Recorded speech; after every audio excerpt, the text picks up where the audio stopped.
आपने दारू। बच्चे का जो आपने इलाज है वो कहाँ लगभग आपने कराया था? लगभग कितना पैसा आपका अभी तक ट्रीटमेंट में खर्च हो गया होगा? वो मानो उसका हर महीने का 15,000 रुपये का तो उसका इंसुलिन का इंजेक्शन होता था। इंजेक्शन 15,000 रुपये का होता था। फिर ये टेस्ट कराता है, वो टेस्ट कराता है, इसको ये पग का बीमारी हो गया, पग की नसों में खिंचाव होता है, किडनी पेशाब रात को कभी कभी ज्यादा हो जाता है, बार बार पेशाब करने के लिए जाना पड़ता है, आंख में कम दिखाई देता है तो आंख के डॉक्टर के पास भागता है, कभी इसके पास भागता है, कभी उसके पास भागता है। और ये नहीं खाने का, वो नहीं खाने का। मेरा लड़का कुछ भी नहीं खाता था, कोई फ्रूट नहीं खा सकता था, आलू ये सब कुछ भी नहीं खाता था। बहुत खाने में बहुत वो करना पड़ता है, ज्यादा भी नहीं खा सकता। मानो उसको ज्यादा भूख है तो भी वो ज्यादा खाना नहीं खा सकता था, थोड़ा खा के छोड़ देता था कि नहीं मैं ज्यादा खाऊंगा मेरा शुगर बढ़ जाएगा। मैं दक्षा दी, मैं आपकी किसी से बात कराना चाहता हूँ।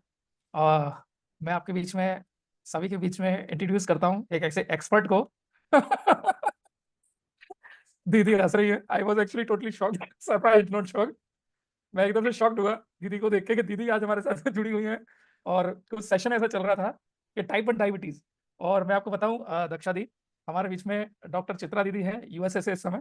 और जिस टॉपिक पे हम चर्चा कर रहे हैं उनसे अच्छा हाँ। कोई नहीं समझा सकता, क्योंकि दीदी ने आज से लगभग आई थिंक 8 महीने पहले दीदी ने जो अपना इंटरव्यू दिया था उसमें इसके ऊपर बहुत अच्छे से बात करी थी। और पूरा डीएनए साइंस जो होता है उसको दीदी से अच्छा मुझे लगता है कि हमारी नज़र में कोई ऐसा अभी तक नहीं है जो इतने अच्छे से एक्सप्लेन कर पाए। तो दीदी आप बहुत अच्छे से सुन रही हैं, तो सबसे पहले तो आपका स्वागत है। सभी लोग चित्रा दीदी का हरियर बोल के एक बार स्वागत जरूर करें। हरिहर चित्रा दीदी। हरिहर। तो दक्षा दीदी, अभी चित्रा दीदी टाइप 1 डायबिटीज के ऊपर भी कुछ बोलेंगी, और दरबार से कैसे उनको लाभ होते हैं उसके ऊपर दीदी बोलेंगी। और यहाँ हमारे यहाँ रात हो रही है, वहाँ दीदी के यहाँ दिन हो रही है। दीदी स्वागत है, हरिहर। हरिहर जय बाबा जी की। आप जय बाबा जी। बहुत वाकई ये दरबार की इच्छा है कि मुझे आज समय मिला, और टॉपिक इतना सही चल रहा है। टॉपिक तो हर सही होते हैं, पर शायद इसमें मैं कुछ कह पाऊंगी। सबसे बड़ी बात तो दीदी आप जो कह रही हैं कि बाबा जी बहुत दयालु हैं, मेरी शुरुआत और इस जो भी कहूंगी उसका कंक्लूजन समरी सब उसी में है कि यस, दरबार बहुत दयालु है, दरबार सर्व सक्षम है। और आपको अगर मैं टाइप 1 डायबिटीज के बारे में कहूँ तो उसमें बहुत सारे ऐसे जीन्स होते हैं जिसकी वजह से जो शरीर में एक ग्रंथि होती है पैंक्रियास, उस पैंक्रियास से इंसुलिन हार्मोन जो निकलता है, बस उसी ग्रंथि को वो सारे जीन्स की जो एबनॉर्मेलिटी होती है उस पे अटैक होता है। कारण होता है कि शरीर में शरीर के खिलाफ ही कह लीजिए सिपाहियों की फौज बन रही है, जिसको हम लोग मेडिकली ऑटो इम्यूनिटी कहते हैं।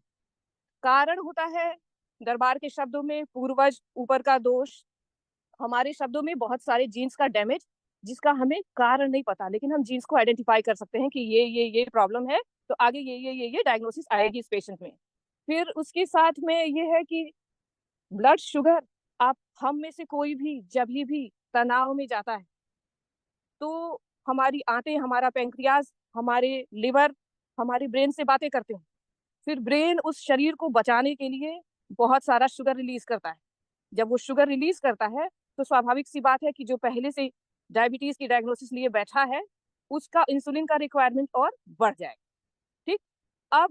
अब जब आप दरबार से कनेक्ट होते हैं, जब ये सारा स्ट्रेस जो आपने नरेट किया, जब आप दरबार से कनेक्ट होते हैं तो आप एक दीन और पूरी तरीके से उपलब्ध हृदय के साथ दरबार पहुंचते हैं, तो दरबार अपनी पूरी क्षमता से आपको स्वीकार करता है। और उसमें जो एक आश्वासन मिलता है समर्पण के एक्सचेंज में, उस समर्पण से हमारा स्ट्रेस जो कटता है, वो जो स्ट्रेस कटता है, और क्योंकि वो डीएनए पाथ और एनर्जी आप माँ है, माँ से बेटे में ट्रेवल करेगी, तो उसका भी स्ट्रेस कटेगा। और जब उसका स्ट्रेस कटेगा तो फिर से वही दिमाग है, वही लिवर है, वही आते हैं, वही रहा सहा पैंक्रियाज है, वो आपस में बातें करते हैं। और उनका नया सिंक्रोनाइजेशन या तारतम्य जो आपस में बनता है, उससे क्योंकि आपका स्ट्रेस कम हुआ, कटा, तो अब ब्रेन को शुगर को किक करके बढ़ाने की जरूरत कम हुई। जब कम जरूरत हुई तो आपका लैब रिपोर्ट अपने आप दिखाएगा उसको, और उसकी वजह से आपका इंसुलिन का रिक्वायरमेंट कम हो गया, आप कम में ही उसको मैनेज कर ले गए। सो केंद्र में दरबार है, उसने आपको आश्वासन दिया है, आपका स्ट्रेस कम हुआ है, आप प्रक्रियाओं से गुजरे हैं। तो सब कुछ का जो केंद्र है सच में बाबा जी हैं, और उनका जो साइंस है, उस साइंस के बारे में तो मैं ज्यादा मेरी उतनी क्षमता नहीं है, बट मैं उसको मेडिकली कोरिलेट करके आपको एक्सप्लेन करना चाह रही हूँ और आपकी सारी बातें बहुत ध्यान से सुन रही थी। सारा पॉइंट यहाँ पे आता है कि हम लोग सब कुछ इन्हीं दो साधारण मानव आंखों से देखते हैं, तो हम लैब रिपोर्ट देखते हैं। अब लैब रिपोर्ट में फिर से वही डीएनए दिखेगा, तो उसका हम प्रूफ नहीं कर पाते हैं कि इसको हम लैब टेस्ट से कैसे प्रूफ करें। लेकिन हम लगातार अगर डॉक्यूमेंटेशन करें अपने अनुभवों का और हमारी इंसुलिन की रिक्वायरमेंट जो कम होती जा रही है, तो बात अपने आप में सिद्ध हो जाती है। हर कुछ को हम इस आंख से देख नहीं सकते, एटलीस्ट नॉट मी, बट अनुभव ईमानदारी ही है, तो आपको अनुभव में आएगा और सब कुछ डॉक्यूमेंट हो रहा है, होता ही जाएगा। ठीक है, तो